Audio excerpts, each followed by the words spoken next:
मेरा नाम नंसी कुमारी है।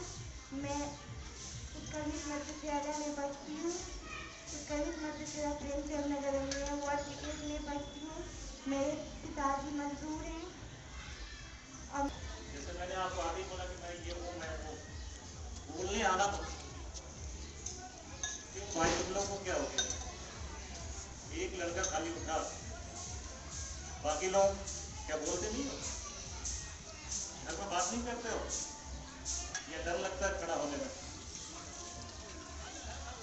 जो हम मेंटल ब्लॉक की बात कर रहे हैं, ये सिर्फ हमारे बिहार की समस्या नहीं है।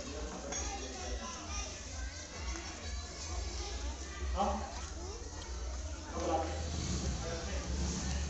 किसी के सामने बोलने से कतराते हैं, ये मेंटल ब्लॉक है।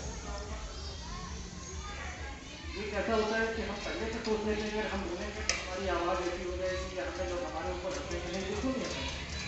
कैसा भी हो, बोलने आना चाहिए। अगर हम नहीं बोलेंगे तो हमारी आवाज़ सामने वालों तक नहीं जाएगी, हमारी आवाज़ हमारे पास ही रह जाएगी। कैसी आवाज़ है तुम्हारी? जैसा भी है, सबसे पहले तो तुम्हें अपना इंट्रोडक्शन देना आना चाहिए, तुम्हें अपना परिचय देने आना चाहिए।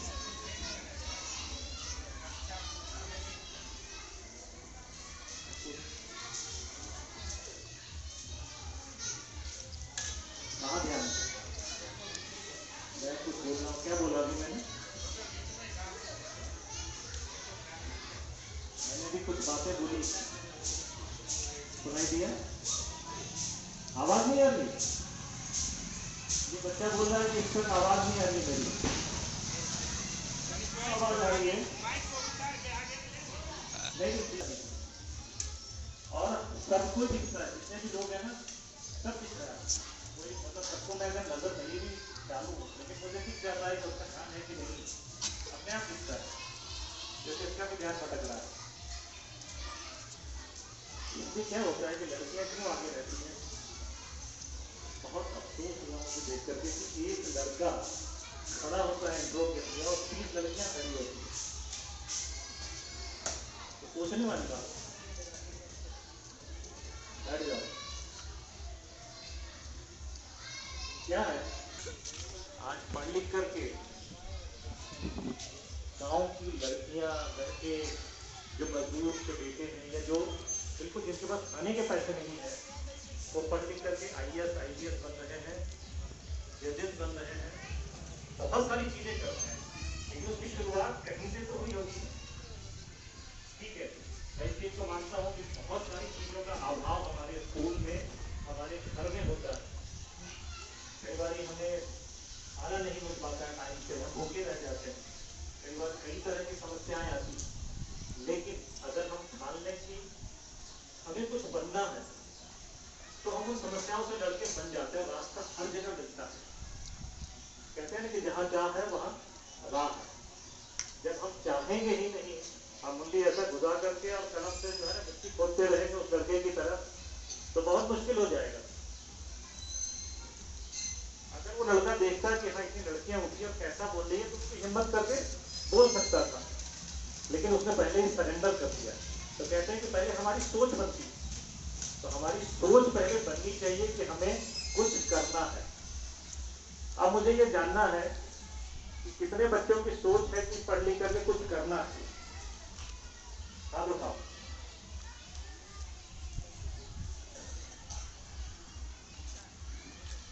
क्या क्या बनना है तुम लोग? ऐसे बोलते जाओ, बैठे बैठे बोलो, बोलो फटाफट बोलते जाओ।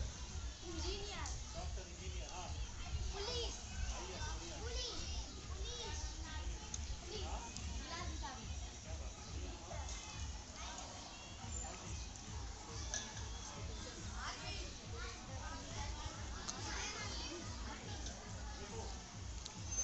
बहुत अच्छी बात है। सोच जो है वो पैदा हुई है। अगर तुम उस रास्ते पे चलोगे तो रास्ता अपने आप तुम्हें अपनी तरफ खींचेगी। लेकिन तुम अगर वो सोच नहीं पैदा करोगे अपने अंदर तो बहुत मुश्किल। ठीक है, अभी हम एक काम करते हैं। मुझे ये बताइए कि आप लोगों में से गाना किसको अच्छा गाने आता है? किसी को हम फोर्स नहीं करेंगे, हाथ खड़ा करके। किसी को नहीं आता। Very good.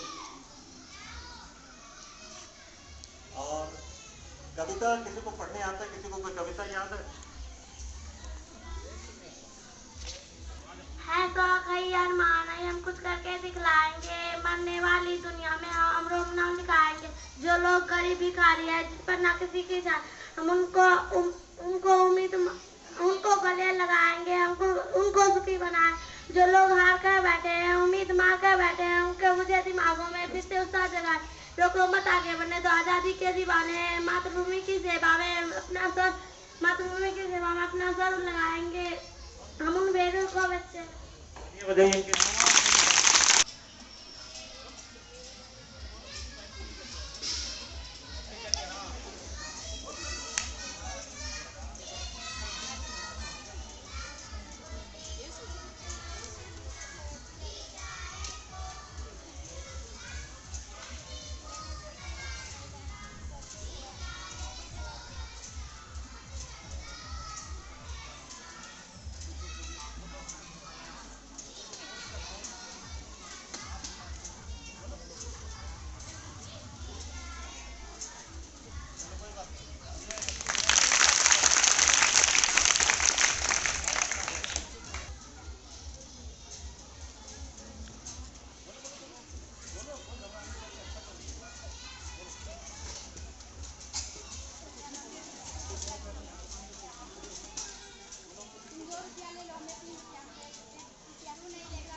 ताली बजाओ।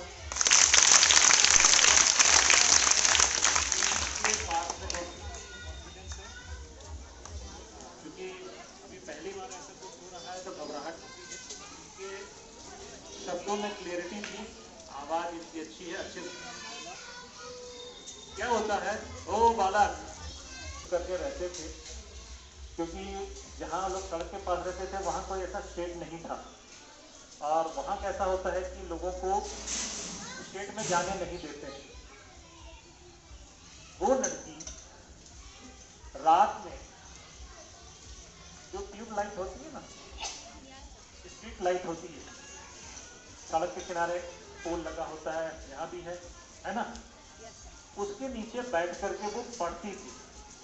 उसके अंदर पढ़ने की एक ललक थी। क्यों पढ़ना चाहती थी? उसका रीजन ये था, क्या बोले, फिर से कुछ करना था। बिल्कुल। पढ़ाई क्यों जरूरी है? पढ़ाई इसलिए जरूरी है कि हमें आगे रास्ता दिखाता है। पढ़ाई हर चीज में, पढ़ाई हमारे ज्ञान को बढ़ाता है। तो वो लड़की को एक ही चीज लगा कि हम अपने माँ बाप की तरह मजदूरी नहीं करेंगे, हम पढ़ाई करेंगे। अब उसके पास इतने पैसे नहीं थे कि वो किताब खरीद सके। वो क्या थी, शहर में गई और वहां पर लोग कहते हैं ना, भंगार वाला होता है, रद्दी वाला होता है, जो दूसरे के घर से सब रद्दी उठा के लेके जाता है, कचरा जो भी घर का होता है वो सब लेके जाता है। उसमें कुछ बुक्स होते हैं, कुछ किताबें होती हैं। तो ऐसे वो नजर रखी, उनको जाकर के बोला उस लड़की ने कि आपके पास अगर कोई भी बुक आए, कोई भी किताब आए तो आप मुझे देना, मेरे पास देने के लिए पैसे नहीं। वो जो रद्दी वाला था उसने उस लड़की की भावना को समझा। क्यों समझा? क्योंकि वो पढ़ना चाहती। रद्दी वाला खुद पढ़ा लिखा नहीं था, लेकिन लगा कि यार अगर ये पढ़ ले तो बहुत कुछ कर सकती। ऐसे जो है ना उसको किताबें मिलनी शुरू हो गई, बहुत सारी चीजें शुरू हो गई। और मेरी आंखों के सामने वो लड़की मतलब पढ़ते पढ़ते पढ़ते उसको लोगों का सहयोग मिला और वो बन गई जिलाधिकारी, डिस्ट्रिक्ट मजिस्ट्रेट बन गई, जिलाधिकारी बन गई, एक सड़क पे रहने वाली लड़की। तो कितनी बड़ी बात है कि उस लड़की के अंदर एक लगन थी और वहां से शुरुआत करके वो पढ़ना शुरू किया और कुछ सालों में वो जिलाधिकारी बन गया। और जिलाधिकारी बनने के बाद वो सबसे पहला काम उसने क्या किया, जो भी गरीब लड़के बच्चे हैं या जो भी पढ़ने वाले विद्यार्थी हैं उसको उन्होंने स्पॉन्सर करना शुरू किया। उसको जितने पैसे मिलते थे ना तो उन बच्चों को देते थे पढ़ाई के लिए। अगर वो नहीं पढ़ती तो ये संभव नहीं था। उसके अंदर एक मन में पनपा कि ठीक है हम अभी तो सड़क के किनारे हैं। अब सड़क के किनारे से उठ करके एक बड़ी कोठी में चली गई, लेकिन गरीबों की मदद करना उसका नेचर बना। तो इस कहानी से हमें क्या सीख मिलती है, कोई बताएगा? भलाई करनी चाहिए। और तुमने तो कोई बताएगा? मदद करनी चाहिए। देखो जहां चाह है वहां राह। अगर हम उस तरह की सोच नहीं बनाएंगे तो हम जिलाधिकारी नहीं बनेंगे। उस लड़की के अंदर वो सोच बनी तभी वो जिलाधिकारी बन गई। उसके पास कोई सुविधा नहीं है, न